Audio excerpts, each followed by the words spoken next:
The coyote's howl pierced the stillness of the night as Eleanor Dawson stared out her bedroom window, the moon casting silver shadows across the barren landscape of her ranch. It had been 2 years since she'd buried her husband beneath the old oak tree. 2 years since she'd spoken more than necessary to anyone in Redemption Springs. The small Colorado town of 1875 had grown accustomed to her silence, to the widow who moved through life like a ghost, tending her modest ranch with mechanical precision. Eleanor pulled her shawl tighter around her shoulders. At 26, she was far too young for the life she led, a life without laughter, without companionship, without joy. But Thomas had been everything to her. When typhoid fever took him, it took her voice along with him, not physically but emotionally. Words became burdens too heavy to carry. Morning brought the same routine it always did. Eleanor rose with the sun, dressed in her simple black dress, pinned her auburn hair into a severe bun, and made her way to the barn. The 2 milk cows needed tending, and the chickens would be waiting for their feed. Her small ranch wasn't much, but it was enough to keep her fed with a little left over to sell in town when necessary. She was struggling with a particularly stubborn section of fence when she heard the hoofbeats. Visitors were rare and unwelcome. Eleanor straightened, pushing a loose strand of hair from her face as she watched the rider approach. He sat tall in the saddle, his broad shoulders silhouetted against the morning sky. As he drew closer, she could make out his features' strong jaw shadowed with stubble, eyes the color of a summer storm, and a smile that seemed out of place in her world of grays and blacks. "Madam," he called, tipping his hat as he reined in his horse. "Name's Nathan Zachary. Sheriff Taylor in town said you might have a room to let." Eleanor stared at him, her hand tightening around the hammer. She hadn't rented out the spare room since Thomas died, though the extra income would be welcome.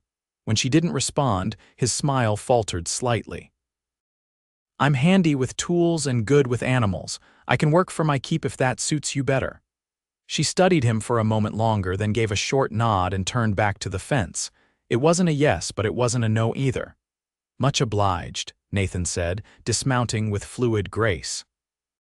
"This is a fine piece of land you have here. Needs some work, but don't we all?" He chuckled at his own joke, the sound so foreign to Eleanor's ears that she almost flinched. Without waiting for direction, he rolled up his sleeves, revealing forearms corded with muscle, and set to work on the fence beside her. They worked in silence for nearly an hour, his presence both intrusive and oddly comforting. "You don't talk much, do you?" he asked finally, driving a nail with one powerful strike. Eleanor shook her head, not meeting his gaze. "That's all right. My ma used to say I talk enough for 2 people anyway." He grinned, and despite herself, Eleanor felt something stir within her, a forgotten feeling, like a flower that had been too long in the dark suddenly sensing light.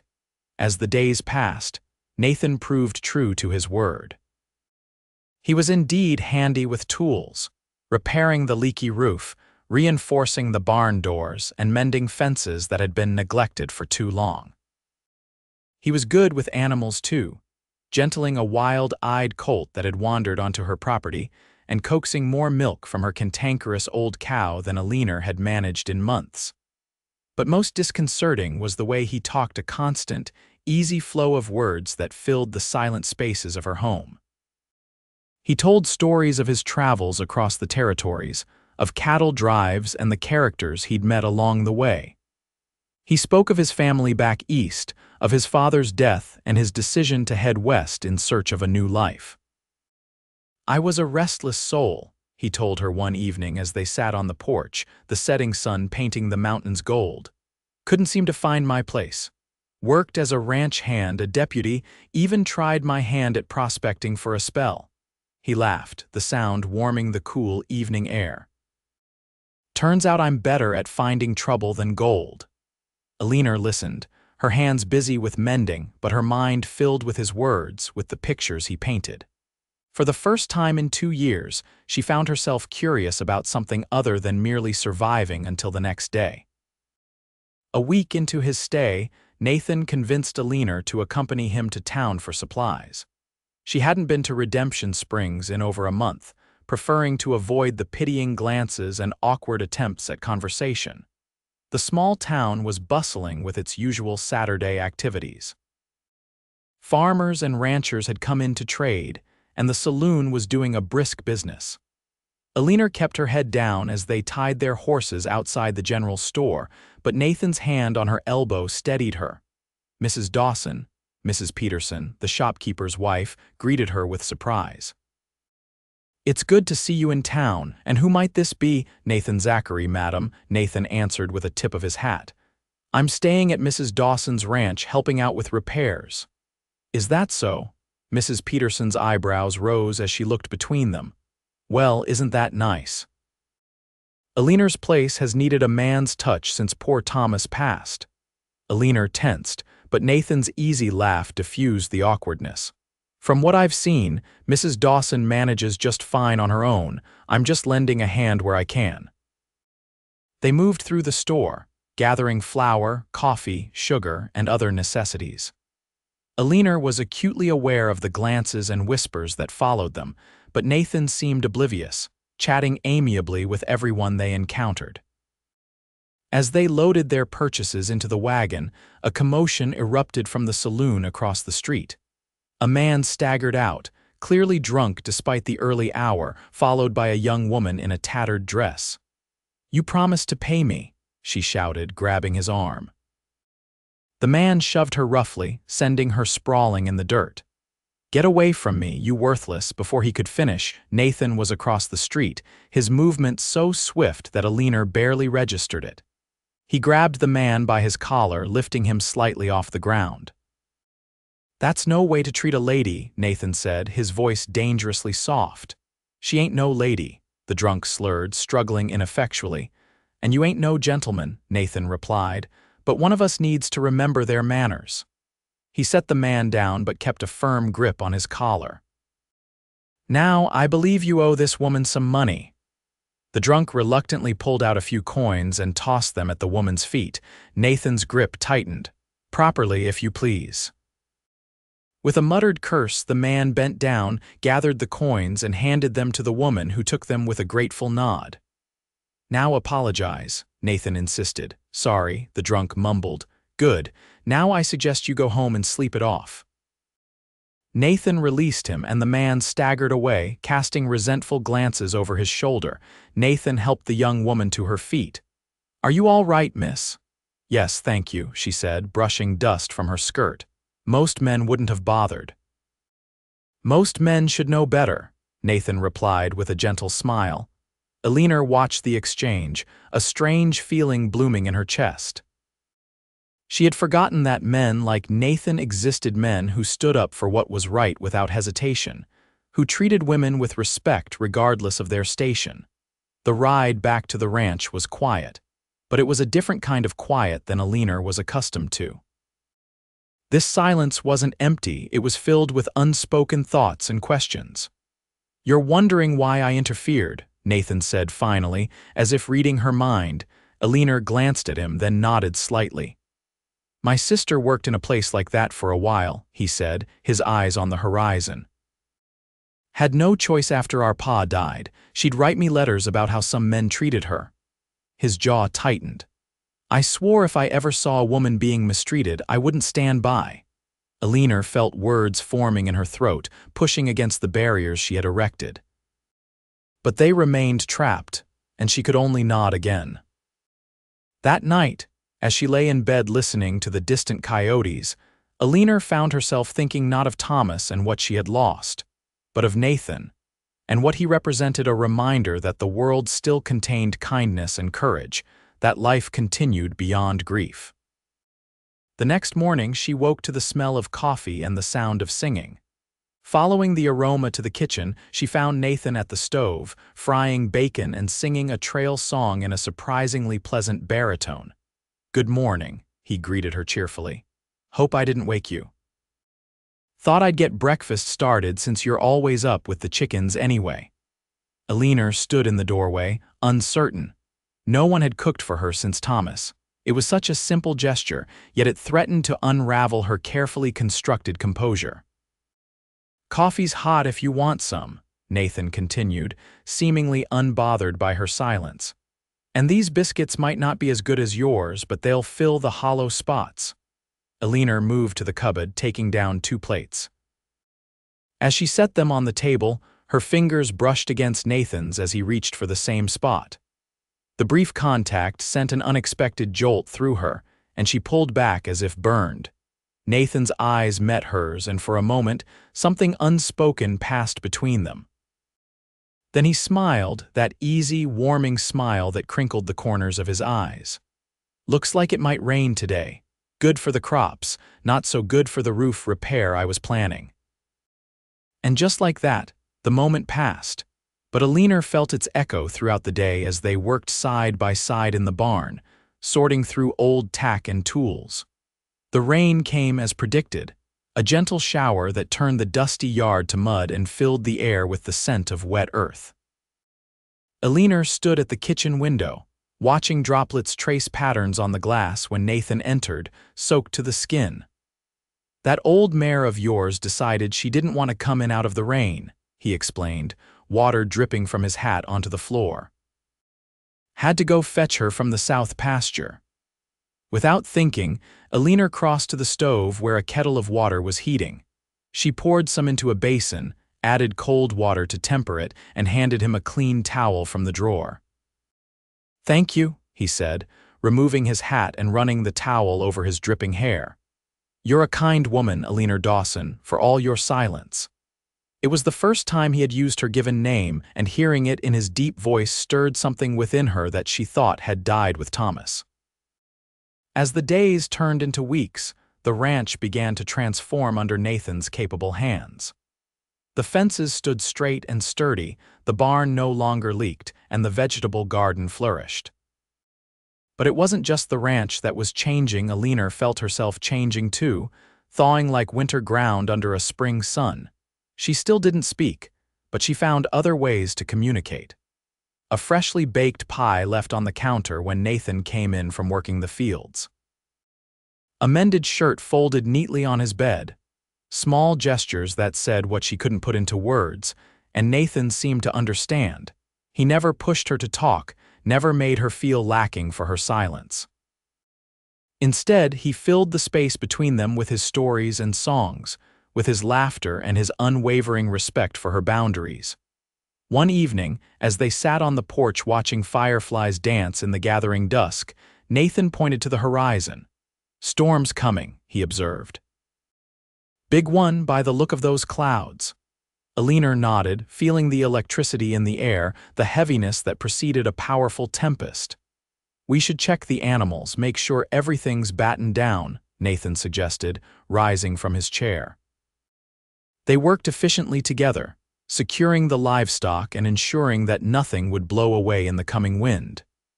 By the time they finished, the sky had darkened ominously, and the first fat drops of rain began to fall. They barely made it back to the house before the heavens opened. Rain lashed against the windows and lightning split the sky, followed by thunder that shook the very foundations of the house. "That was close," Nathan said, lighting a lamp against the sudden darkness. "Hope the roof holds." As if in answer, a particularly violent gust of wind tore at the house, and there was an ominous crack from above. Water began to drip through the ceiling in the corner of the kitchen. "Looks like I missed a spot," Nathan said with a rueful smile. He grabbed a bucket and placed it under the leak, then found another when a second drip appeared. Eleanor watched him move about her kitchen with the easy familiarity of someone who belonged there. When had that happened?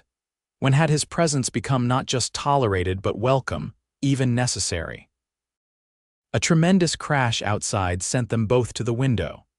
The old oak tree, the one that sheltered Thomas's grave, had been struck by lightning. Half of it was now splintered, branches scattered across the yard and one large limb fallen directly across the simple wooden cross that marked the grave. Eleanor's hand flew to her mouth, a small sound escaping her, the first sound Nathan had ever heard her make. Without hesitation, she ran for the door. "Eleanor, wait," Nathan called after her, but she was already out in the storm, rain soaking her dress as she ran toward the fallen tree. She reached the grave and tried to lift the heavy branch, but it wouldn't budge. Tears mixed with rain on her face as she pulled futilely at the wood. Strong hands joined hers, and together they managed to shift the branch away from the cross, which had miraculously remained undamaged. Eleanor knelt in the mud beside the grave, her shoulders shaking with silent sobs. Nathan knelt beside her, rain streaming down his face. "He must have been a good man," he said softly, "to be loved so deeply." Eleanor looked up at him, really looked at him, and in that moment she felt something inside her break free. "He was," she whispered, her voice rough from disuse. Nathan's eyes widened at the sound of her voice, but he didn't comment on it. Instead, he helped her to her feet. "Come on. You'll catch your death out here." Back in the house, Eleanor changed into dry clothes while Nathan built up the fire. When she emerged from her room, he handed her a cup of hot tea laced with honey. "For your throat," he explained. "Might be a bit sore if you're not used to using it." Eleanor took the cup, their fingers brushing again, but this time she didn't pull away. "Thank you," she said, the words still feeling strange in her mouth. They sat in silence for a while, listening to the storm rage outside. Finally, Eleanor spoke again, each word carefully chosen. "Thomas and I were married for 5 years. He was kind and steady, everything I thought I wanted. When the fever took him, I thought my life was over too." Nathan listened, his eyes never leaving her face. "Grief can do that," he said, "make you forget that you're still here, still breathing." "Yes," Eleanor agreed. "And after a while, it seemed easier to stay silent than to try to explain what I was feeling. People stopped asking eventually." "But you never stopped feeling," Nathan observed. Eleanor shook her head. "No, I just stopped sharing it." "Thank you for sharing it with me," Nathan said, his voice gentle. The storm continued through the night, but inside the house, a different kind of storm had passed. As Eleanor lay in bed listening to the rain, she felt lighter somehow, as if speaking those few words had released a burden she hadn't known she was carrying. The next morning dawned clear and bright, the world washed clean by the storm. Eleanor rose early, as was her habit, and went to the kitchen to start breakfast. To her surprise, Nathan was already there, coffee brewing on the stove. "Morning," he greeted her with a smile. "Thought I'd get an early start on clearing that fallen tree." "I'll help," Eleanor said, her voice still quiet but stronger than the night before. Nathan's smile widened. "I'd like that." They worked side by side, sawing the larger branches into manageable pieces and stacking them for firewood. The work was hard, but there was a companionable rhythm to it that Eleanor found comforting. "My husband planted this tree when we first moved here," she told Nathan during a break, wiping sweat from her brow. "Said every home needed a strong oak to anchor it." Nathan nodded, looking up at the half of the tree that still stood. He was right, and this one's still got plenty of life in it. The damaged part will heal over time. Eleanor understood the metaphor, even if Nathan hadn't intended it as such. She too was damaged but healing, finding new growth where there had been only pain. As the summer progressed, so did Eleanor's voice, both literally and figuratively. She began to speak more, sharing memories of Thomas, of her childhood in Missouri, of her dreams for the ranch.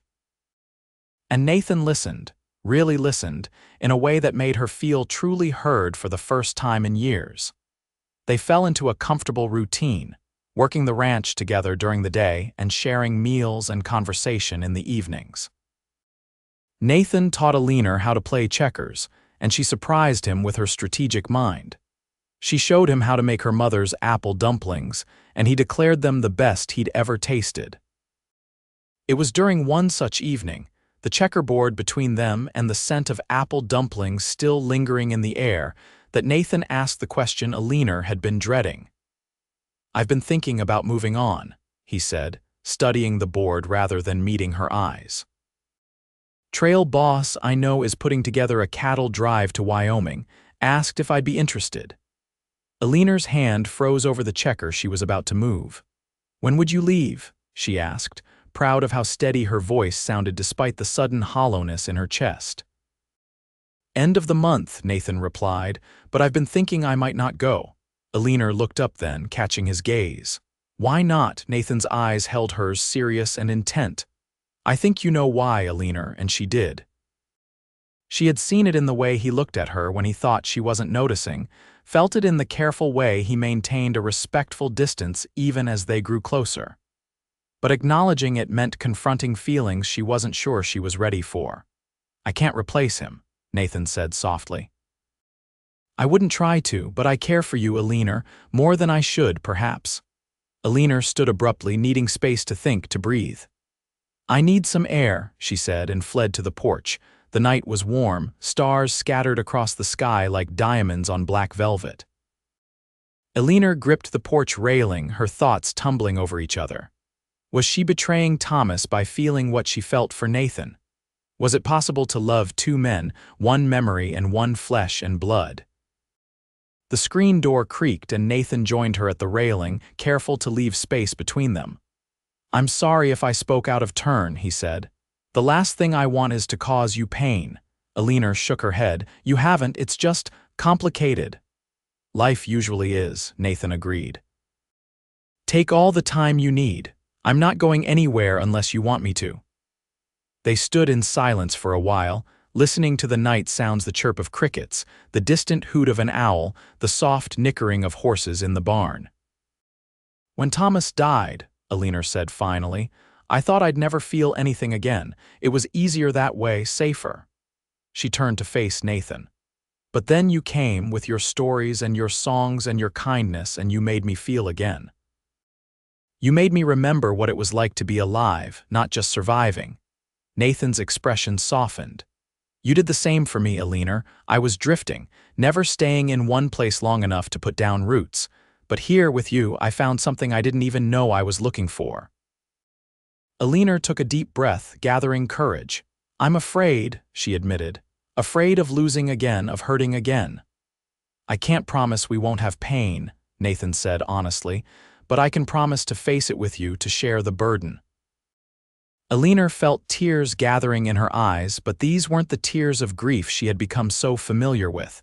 These were different tears of hope, of possibility. I don't know if I'm ready, she whispered, but I do know I don't want you to go. Nathan's smile was like sunrise breaking over the mountains. Then I'll stay, he said simply, for as long as you'll have me.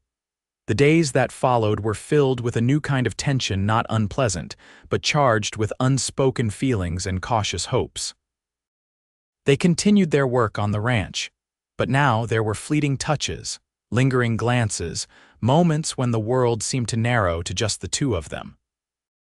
Eleanor found herself laughing more at Nathan's stories, at the antics of the new kittens in the barn, at the simple joy of being alive on a beautiful day.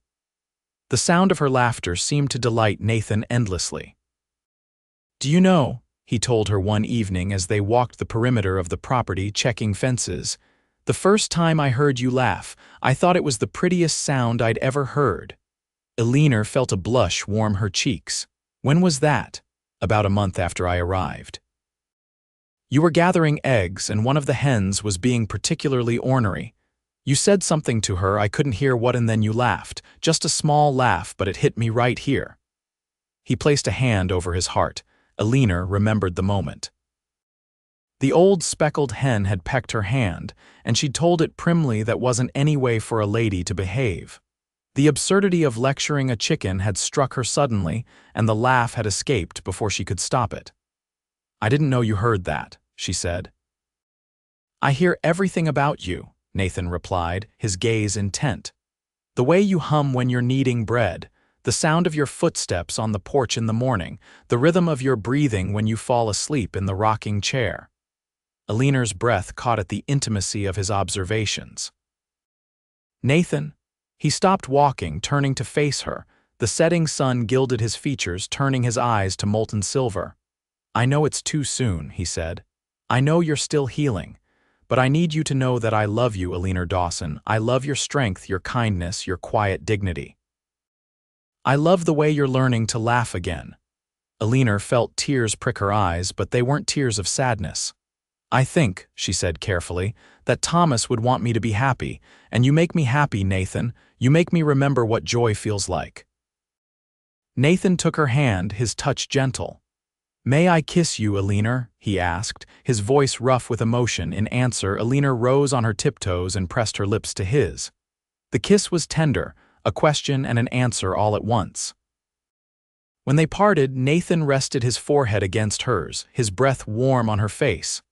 "I've been wanting to do that for a very long time," he confessed. Eleanor smiled, a genuine smile that reached her eyes. "Me too." That evening marked a turning point. As summer gave way to autumn, their relationship deepened. Nathan moved his belongings from the spare room to the main bedroom, and Eleanor found comfort in falling asleep to the sound of his heartbeat, in waking to his warmth beside her. The ranch prospered under their joint care. They added a few head of cattle, expanded the vegetable garden, and began making plans for improvements to the house. Eleanor started selling her preserves and baked goods in town, and Nathan took odd jobs breaking horses for neighboring ranches. They were building a life together, day by day, moment by moment. It was Nathan who suggested they visit Thomas's grave together. "He'll always be part of your life, part of who you are," he said. "I'd like to pay my respects if that's all right with you." Eleanor led him to the oak tree which had healed remarkably well after the storm. The cross stood straight and true, with fresh wildflowers laid at its base, Eleanor's weekly offering. "Hello, Thomas," she said softly, kneeling beside the grave. "I've brought someone to meet you. This is Nathan. He's been taking good care of me and of our ranch." She paused, tears welling in her eyes. "I'll always love you, but I've found room in my heart for Nathan too. I think you'd like him." Nathan knelt beside her, removing his hat. "Sir," he said solemnly, "I want you to know that I'll cherish her always, protect her with my life, and do everything in my power to make her happy. You have my word on that." They stayed for a while, Eleanor telling Nathan stories about Thomas, his love of fishing, his terrible singing voice, his knack for fixing things that seemed beyond repair. "He sounds like a fine man," Nathan said as they walked back to the house, hand in hand. "He was," Eleanor agreed. "Just as you are." That winter was one of the coldest on record, but Eleanor and Nathan barely noticed. Their home was warm with love and laughter, with shared dreams and quiet contentment. They celebrated Christmas together, exchanging simple gifts: a hand-carved jewelry box from Nathan, a new leather-bound journal from Eleanor. "For your stories," she explained as he ran his fingers over the smooth cover. "I think you should write them down." Nathan smiled, touched by her belief in him. "Maybe I will, and maybe someday we'll have children to tell them to." The idea of children, their children, filled Eleanor with a bittersweet joy. "I'd like that," she said, "very much." Spring came late that year, but when it finally arrived, it brought with it a renewal that seemed to mirror Eleanor's own rebirth. The land turned green again, wildflowers carpeted the meadows, and new life appeared everywhere: lambs in the field, chicks in the coop, and a sense of possibility in the air. On the anniversary of Nathan's arrival, he took Eleanor into town, saying he had business with the blacksmith. While he was occupied, Eleanor visited the general store, now run by the Petersons' daughter-in-law, a friendly young woman named Sarah. "Mrs. Dawson," Sarah greeted her warmly. "Or should I say Mrs. Zachary now? The whole town's wondering when you two will make it official." Eleanor smiled, no longer self-conscious about her previously silent state. "We're taking things slowly," she explained, "but I do care for him very much." "It's plain as day he adores you," Sarah said, leaning in conspiratorially. "And between you and me, I think he might have something special planned. He was in here last week, asking about certain items." Eleanor's heart fluttered at the implication, but she merely smiled and changed the subject, discussing the new fabrics that had arrived on the last shipment. When Nathan collected her an hour later, there was a gleam in his eye that made her curiosity grow. "Where to now?" she asked as he helped her into the wagon. "I thought we might visit the lake," he suggested. "It's a fine day for a picnic." The lake was one of Eleanor's favorite spots, a small, clear body of water nestled among pine trees about a mile from their ranch. In summer, its cool depths offered relief from the heat, In spring, like now, it reflected the blue sky and newly green trees in a perfect mirror. Nathan spread a blanket on a grassy bank and produced a picnic basket that Eleanor hadn't noticed him pack. Inside were sandwiches, apple tarts, and a bottle of wine. "This is lovely," Eleanor said, settling onto the blanket. "What's the occasion? Does there need to be one?" Nathan asked innocently, but there was something in his smile that told Eleanor this wasn't just an ordinary picnic. They ate leisurely, talking and laughing, enjoying the warm spring day and each other's company. When they had finished, Nathan suggested a walk around the lake. They strolled hand in hand, stopping occasionally to examine a particularly beautiful wildflower or watch a fish jump in the water. Near the far side of the lake, they came upon a small clearing where Nathan, Eleanor realized, had arranged stones in a heart shape. "What's this?" she asked, though her heart was already racing with anticipation. Nathan led her to the center of the stone heart and took both her hands in his.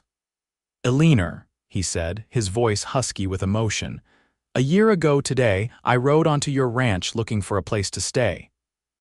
What I found instead was a home, and the most remarkable woman I've ever known." He knelt before her, still holding her hands. "You've shown me what true strength looks like. You've taught me the value of patience, of healing, of finding joy again after pain. I love you more than I ever thought possible, and if you'll have me, I want to spend the rest of my life making you happy." From his pocket, he produced a ring, a simple gold band with a small, perfect diamond. "Eleanor Dawson, will you marry me?" Tears of joy filled Eleanor's eyes as she looked down at this man who had brought light back into her darkness, who had taught her to laugh again. "Yes," she whispered, and then louder, "Yes, Nathan Zachary, I will marry you." Nathan slipped the ring onto her finger, then stood and pulled her into his arms, kissing her with a passion that left her breathless. When they finally parted, he rested his forehead against hers, his eyes shining with happiness. "I never thought I'd find love again," Eleanor said softly. "Thank you for proving me wrong." "Thank you for letting me in," Nathan replied, "for breaking your silence, for sharing your life with me." They were married a month later in a simple ceremony at the ranch, with the whole town in attendance. Eleanor wore a new dress of pale blue instead of traditional white, a nod to her past, but also a celebration of her future. Nathan couldn't take his eyes off her as she walked toward him, her face radiant with joy. The minister, a kind older man who had known Eleanor since childhood, spoke of second chances and new beginnings, of love that heals and strengthens. As they exchanged vows, Eleanor's voice was clear and strong, a far cry from the woman who had once lived in silence. The celebration afterward was filled with music and laughter, with dancing and food and the warm wishes of friends and neighbors. As the sun began to set, casting long golden shadows across the land they now shared, Nathan pulled Eleanor aside for a moment of quiet. "Happy?" he asked, his arms around her waist. Eleanor smiled up at him, her heart so full it seemed impossible to contain. "More than I ever imagined," she said. "You taught me to laugh again, Nathan, but more than that, you taught me to love again, to live again."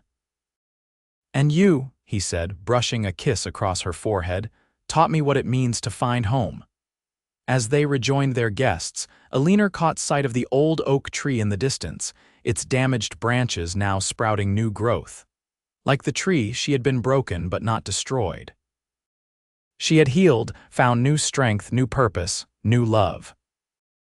And as Nathan whirled her around the makeshift dance floor, her laughter ringing out clear and true, Eleanor knew that this was what Thomas would have wanted for her: not endless grief, but joy rediscovered, not perpetual silence, but a voice raised in laughter once more.